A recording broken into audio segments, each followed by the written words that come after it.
J'ai découvert un secret de famille qui a détruit tout ce que je connaissais. C'est une phrase simple, mais pour moi, elle a marqué la fin d'un monde et le début d'un autre. Imaginez, vous grandissez en pensant connaître vos parents, vos origines, vos racines. Vous construisez toute votre identité autour de ce que l'on vous a raconté depuis l'enfance. Et puis, un jour, une vérité tombe, brutale, inattendue, comme un coup de tonnerre au milieu d'un ciel sans nuages. Je me souviens encore de ce moment précis.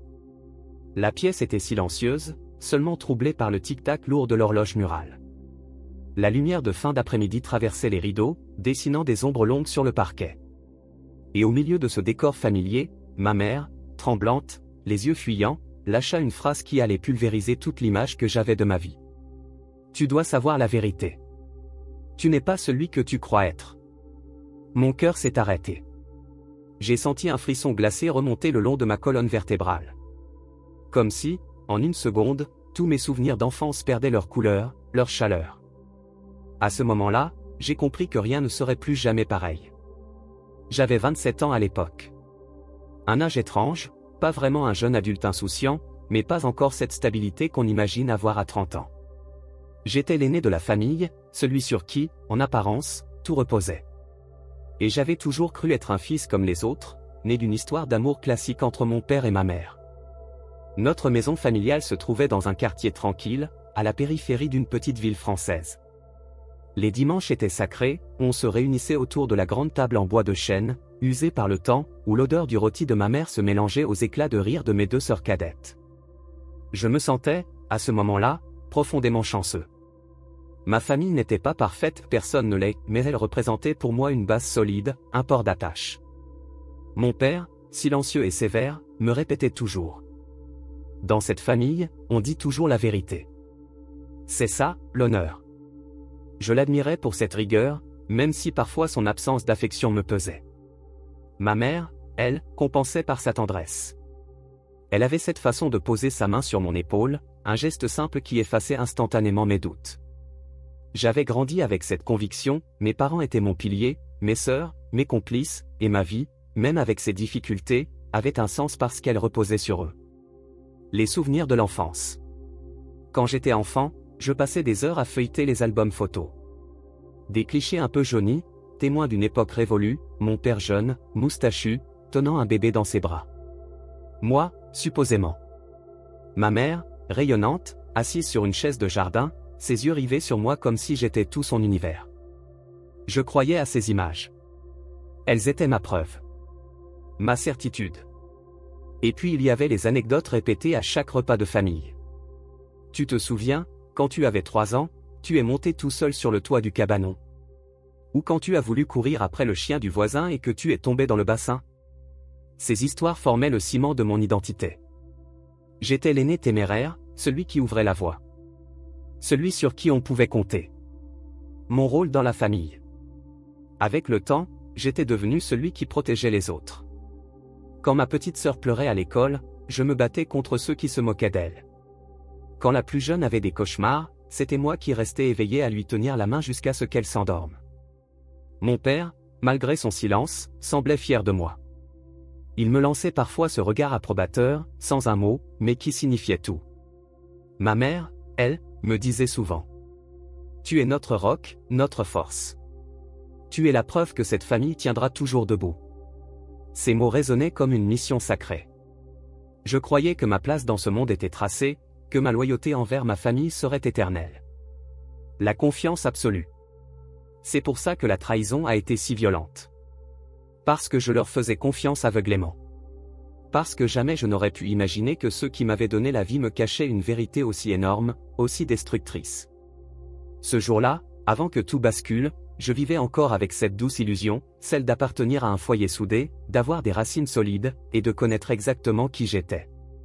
Je croyais que rien ne pouvait briser ça. Tout a commencé par un détail insignifiant.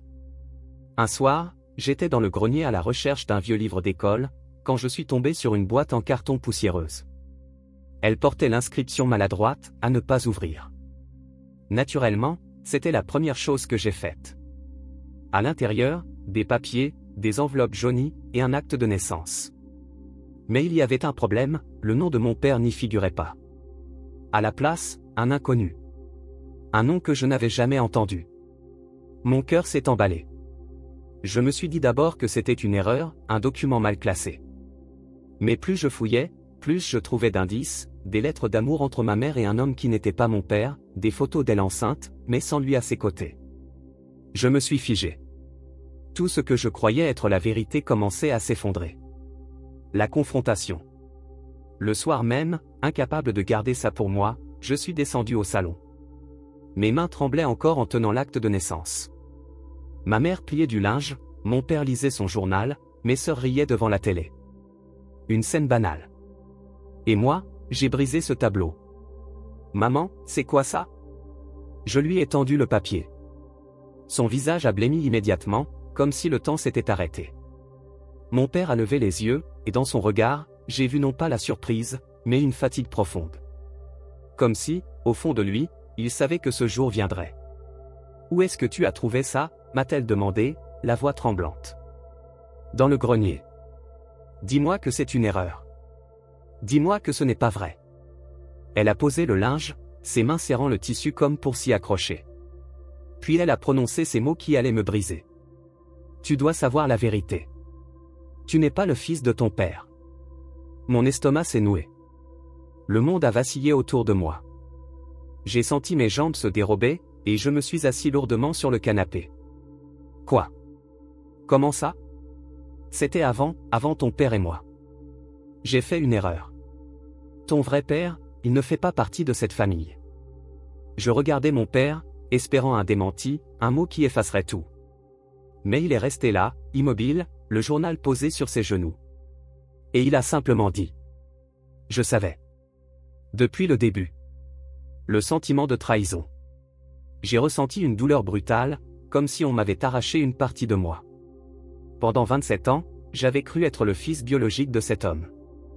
J'avais bâti toute mon identité sur cette certitude. Et soudain, je n'étais plus qu'un étranger sous mon propre toit.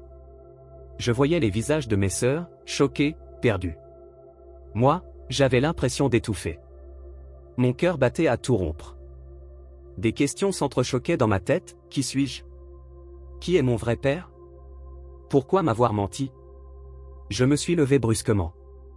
Vous m'avez menti toute ma vie. Toute ma vie. Et toi, je pointais mon père, tu m'as regardé grandir en sachant que je n'étais pas ton fils? Tu m'as laissé croire que j'étais le tien? Il a détourné les yeux. Tu es mon fils, malgré tout. Pas par le sang, mais par choix. Mais pour moi, à cet instant, ces mots n'avaient aucun sens. J'étais enragé, blessé, trahi. J'ai claqué la porte et je suis sorti dans la nuit froide, incapable de respirer entre les larmes et la colère. L'abandon symbolique. Dans la rue, seul sous les lampadaires jaunes, je sentais le sol se dérober sous mes pieds. Tout ce que je pensais savoir, tout ce qui faisait ma force, venait de s'effondrer. Je n'étais plus un fils. Je n'étais plus un frère. J'étais un imposteur au sein de ma propre famille. Et la pire douleur, ce n'était pas la vérité elle-même. C'était le mensonge, répété chaque jour pendant 27 ans. C'était comme si toute ma vie avait été une pièce de théâtre, et moi, l'acteur qui ne connaissait pas le vrai scénario. La nuit où j'ai découvert la vérité, je n'ai pas dormi.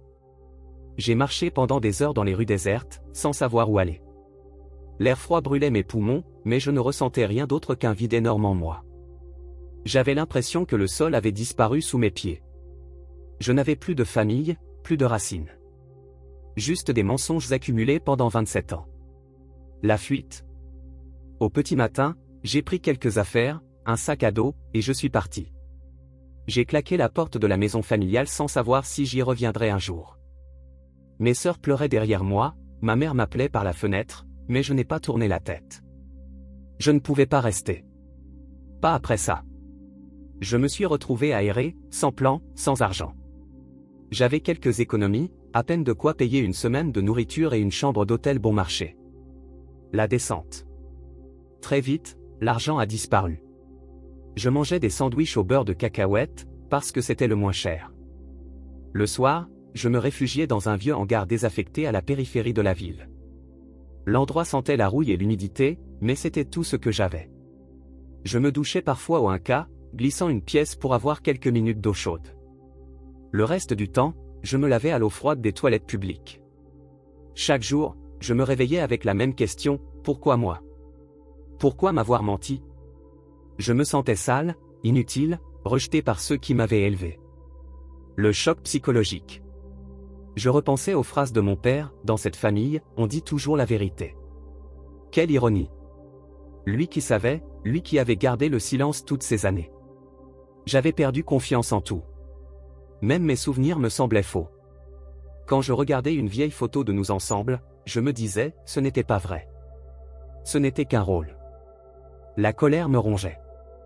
Mais derrière la colère, il y avait surtout une immense tristesse. Une solitude glaciale. Les petits boulots. Pour survivre, j'ai accepté des travaux précaires, décharger des caisses dans un entrepôt, nettoyer des parkings, distribuer des prospectus sous la pluie. Chaque soir, je rentrais épuisé, les mains couvertes de coupures, le dos brisé. Mais malgré tout, je sentais une étrange force naître en moi. Comme si, maintenant que j'avais perdu tout ce qui me définissait, j'étais libre de me redéfinir. Un soir, assis sur une caisse dans l'entrepôt, un collègue m'a dit: « Tu sais, mec, parfois, perdre tout, c'est une chance. Ça te force à recommencer à zéro, mais cette fois à ta manière. » Ces mots ont résonné en moi. Peut-être avait-il raison. Peut-être que ce chaos pouvait devenir une opportunité. La première étincelle. Alors j'ai commencé à apprendre. Dans la petite bibliothèque municipale, je passais des heures à lire. Et sur YouTube, avec le Wi-Fi gratuit d'un café, je regardais des tutoriels, marketing digital, informatique, graphisme. Tout ce qui pouvait m'offrir une sortie. J'étais encore au fond du trou, mais pour la première fois depuis longtemps, une petite flamme s'était rallumée en moi. Les premiers pas. Les semaines qui ont suivi furent les plus dures de ma vie, mais aussi les plus formatrices. Je n'avais plus de famille vers qui me tourner, mais je commençais à comprendre quelque chose d'essentiel, ma valeur ne dépendait plus de leur regard, ni de leurs mensonges. Je me suis imposé une discipline. Chaque matin, même si je dormais sur un matelas mince dans un entrepôt glacé, je me levais à 6 heures. J'allais courir dans les rues encore vides, pas pour le plaisir, mais pour me prouver que j'étais capable de résister. Ensuite, je prenais un café noir, mon seul luxe quotidien, et je passais des heures à la bibliothèque ou dans un café avec Wi-Fi. J'apprenais. Obsédément. L'apprentissage. YouTube est devenu mon université. Je regardais tout. Comment créer un site web? Comment faire du montage vidéo? Comment utiliser Photoshop, Illustrator? Comment lancer une publicité Facebook? J'avais un vieux PC portable, trouvé d'occasion, qui chauffait au point de brûler mes cuisses. Mais je l'aimais. C'était ma bouée de sauvetage. J'ai commencé par faire des petits travaux en ligne, des logos pour quelques euros, des bannières pour des petites entreprises. Je me souviens du premier client. Il voulait un logo pour son food truck. Je lui ai envoyé ma proposition, les mains tremblantes. Quand il m'a payé 50 €, j'ai pleuré. Ce n'était pas l'argent. C'était la preuve que je pouvais créer quelque chose qui avait de la valeur. Les échecs. Mais tout n'était pas facile. J'ai eu des dizaines de refus, des clients qui me riaient au nez, des projets ratés. Une fois, un entrepreneur m'a humilié par mail en disant: « Ton travail est amateur, je perds mon temps avec toi. » J'ai passé 2 jours enfermé, incapable de bouger, convaincu que j'étais un imposteur. Puis je me suis rappelé la douleur de la trahison familiale. Et je me suis dit, si j'ai survécu à ça, je survivrai à tout. C'était ma nouvelle force, plus rien ne pouvait me détruire comme l'avait fait leur secret. La première vraie victoire. 1 an plus tard, j'ai décroché un contrat plus sérieux, une petite start-up voulait que je crée leur identité visuelle. 3 semaines de travail acharné.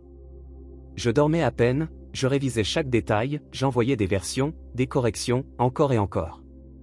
Le jour où le fondateur m'a appelé et a dit: « C'est parfait. On veut continuer avec toi. » J'ai senti mon cœur exploser. Ils m'ont payé 2000 €. Pour moi, c'était une fortune. Cet argent, je ne l'ai pas dépensé en plaisir. J'ai loué une petite chambre, acheté un bureau, et j'ai investi dans un meilleur ordinateur. La transformation. Avec le temps, mes compétences se sont affinées. Je n'étais plus ce garçon brisé, perdu dans un entrepôt froid. J'étais devenu un entrepreneur en herbe. j'ai ouvert ma propre micro-entreprise. Je créais des logos, des sites web, du contenu marketing. Puis j'ai engagé un autre graphiste, un développeur. Petit à petit, je ne travaillais plus seul. Un soir, en regardant mes factures, j'ai réalisé que je gagnais plus en un mois que mon père en une année. La boucle était en train de se fermer. L'indépendance. 2 ans après ma chute, j'ai signé un contrat majeur avec une société internationale. C'était un projet à 6 chiffres. J'avais désormais une équipe de 5 personnes. Je m'étais construit une nouvelle famille. Pas de sang, pas de mensonges, juste des gens qui croyaient en moi, parce que je leur avais prouvé ma valeur. Je n'étais plus l'enfant trompé, ni l'homme détruit. J'étais un créateur, un patron, un survivant devenu bâtisseur. Le sentiment retrouvé. Mais le plus puissant, ce n'était pas l'argent.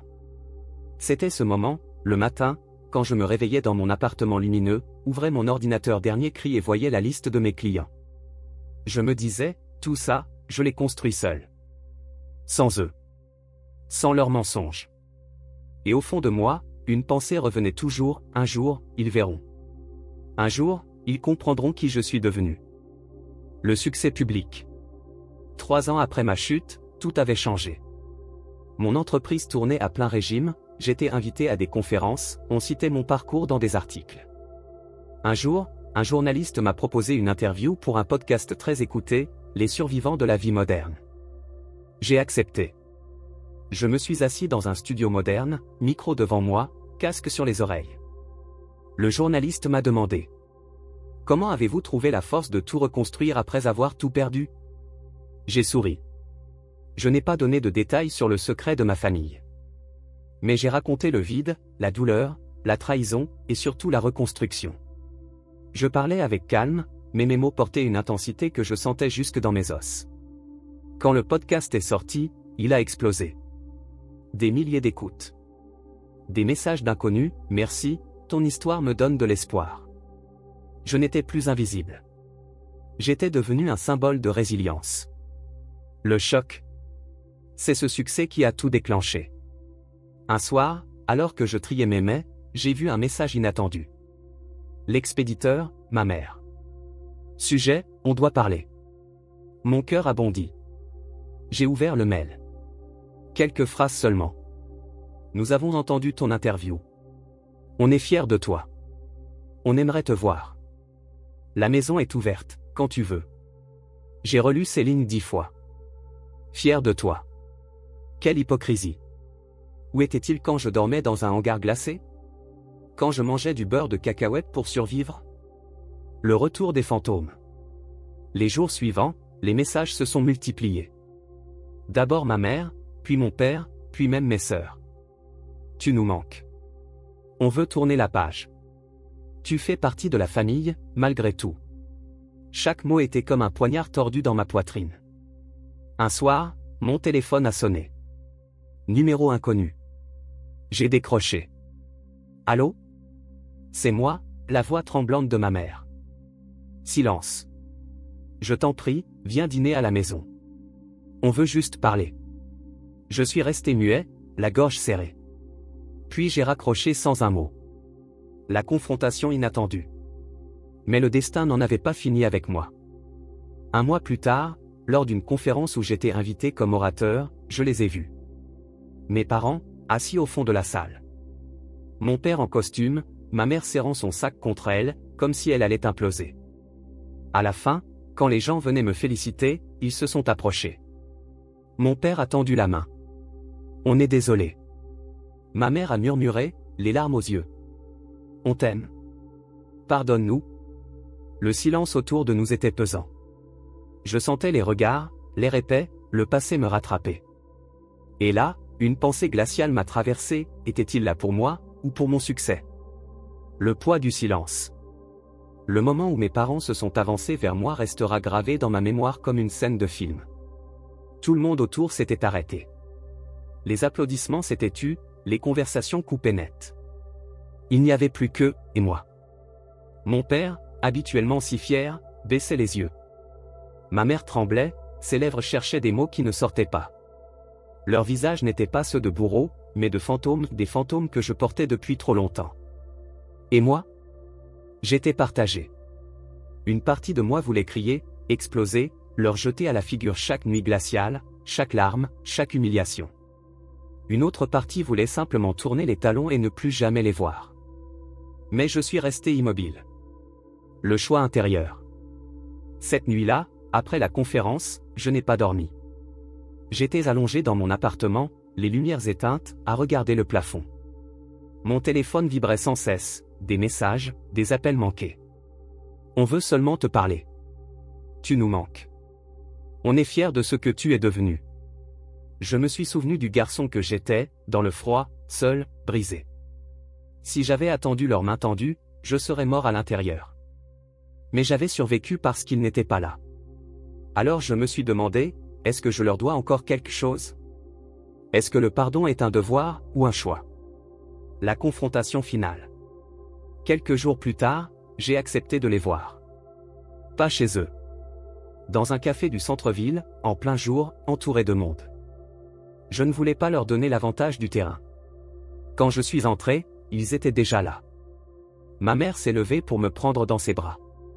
J'ai reculé. Non. On parle d'abord. Ils ont commencé à raconter, à justifier, à pleurer. Ils disaient qu'ils étaient perdus, qu'ils pensaient bien faire, qu'ils regrettaient. Je les ai écoutés, sans les interrompre. Puis j'ai posé mes mains sur la table et j'ai dit. Vous avez détruit ma vie. Mais je l'ai reconstruite, sans vous. Aujourd'hui, j'ai réussi malgré vous, pas grâce à vous. Je n'ai pas besoin de vengeance. Mais je n'ai plus besoin de vous non plus. Le silence fut lourd, terrible. Les larmes de ma mère, le regard éteint de mon père. Moi, pour la première fois, je respirais librement. La décision. Je ne les ai pas insultés. Je ne les ai pas pardonnés. J'ai simplement mis une frontière. Ne me contactez plus. Vivez votre vie, je vivrai la mienne. Ce que vous avez brisé ne sera jamais réparé. Et ce n'est pas grave. Parce que je suis entier sans vous. Puis je me suis levé, j'ai réglé mon café, et je suis parti. En sortant, le soleil m'a frappé en plein visage. J'ai inspiré profondément. Je n'étais plus l'enfant trahi. J'étais un homme qui avait choisi sa propre liberté. Aujourd'hui, je regarde en arrière sans trembler. J'ai perdu une famille, mais j'ai gagné quelque chose de plus précieux, ma vérité, mon indépendance, ma liberté. Le pardon, je l'ai compris, n'est pas une obligation. C'est un choix. Et parfois, choisir de ne pas pardonner, c'est se protéger. J'ai appris que le sang ne définit pas toujours la famille.